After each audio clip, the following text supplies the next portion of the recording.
자, 여러분 안녕하세요. 오늘은 이제 이 만성 B형 간염 환자들 중에서 HIV가 중복 감염된 경우가 있어요. 이런 경우에는 어떻게 치료하는지에 대해서 살펴보도록 하겠습니다. 이제 HIV라는 거는 뭔지 다 아시죠? 이제 인간 면역 결핍 바이러스입니다. 에이즈죠. 결핍 바이러스. 이게 이제 같이 감염이 되게 되는 경우에 좀 골치 아픕니다. 왜냐면은 간암이라든지 간경화가 더 잘 발생한다고 돼 있어요. 반드시 이제 치료를 해야 되는 상황이죠. 이런 상황에서 이제 이 B형 간염은 언제 치료하냐면은 ALT가 상승하면 치료합니다. ALT가 상승하면 이 만성 B형 간염 치료를 하게 되는 거예요.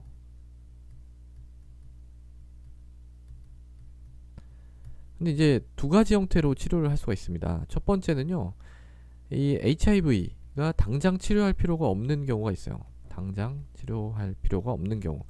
그런 경우에는 이 B형 간염만 치료하면 되겠죠. 그러면 이제 무슨 약으로 이제 치료를 해야 되느냐 그겁니다. 이 약제가요, 약간 다릅니다. 그러니까 무슨 약을 써야 되냐면 HIV에 영향을 미치지 않는 그런 약을 써야 돼요. 영향을 미치지 않는 약제를 써야 됩니다.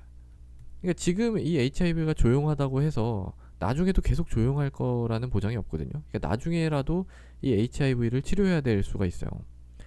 그렇기 때문에 이게 이제 약을 잘못 쓰잖아요. 그러니까 예를 들면 이런 거예요. 우리가 이제 그냥 만성 B형 간염이라고 치면 제가 이제 계속 말씀드렸던 게 이제 엔테카비어나 테노포비어 말씀을 드렸죠. 테노포비어 말씀을 드렸는데 요런 거는 쓰면 안 돼요. 왜냐면은 얘네들이 HIV도 약간 효과가 있거든요.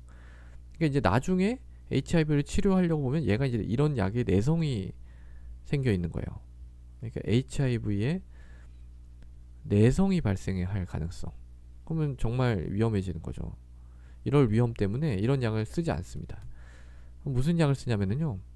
여기서 이제 등장하는 게 페그 인터페론 알파예요. 제가 이거 별로 안 쓴다고 했죠. 근데 쓸 수밖에 없는 상황이 있어요. 이런 상황이 이제 그런 상황이죠. 그러니까 큰 문제가 없다면 페그 인터페론 알파를 쓰고요. 뭐 물론 이제 아데포비어라든지 텔비부딘 이런 거 다 가능합니다. 텔비부딘 이런 거 이제 가능하고요. 그래서 이런 약들을 써야지 엔테카비어나 테노포비어를 쓰면 안 된다. 이런 게 이제 제일 좀 중요한 그 내용이 되겠습니다. 그리고 만약에 이제 HIV를 치료해야 되는 경우, HIV를 치료를 해야 되는 경우, 그럴 때는 같이 치료하면 되는 거죠. 같이. HIV 치료가 뭔가요? 이 치료는 하트가 있어요. 하트, HAART,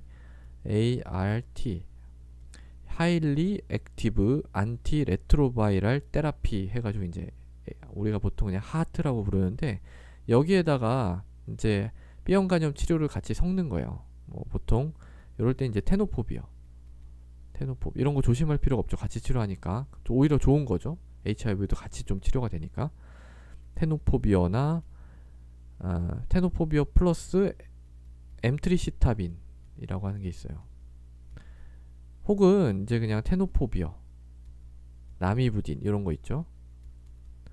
이런 약들을 포함을 해가지고 이 HIV 치료를 같이 하게 됩니다. 자, 그래서 오늘은 이 만성 B형 간염에서 HIV가 이제 같이 감염이 된 경우에 어떻게 치료를 하는가에 대해서 살펴봤습니다. 감사합니다.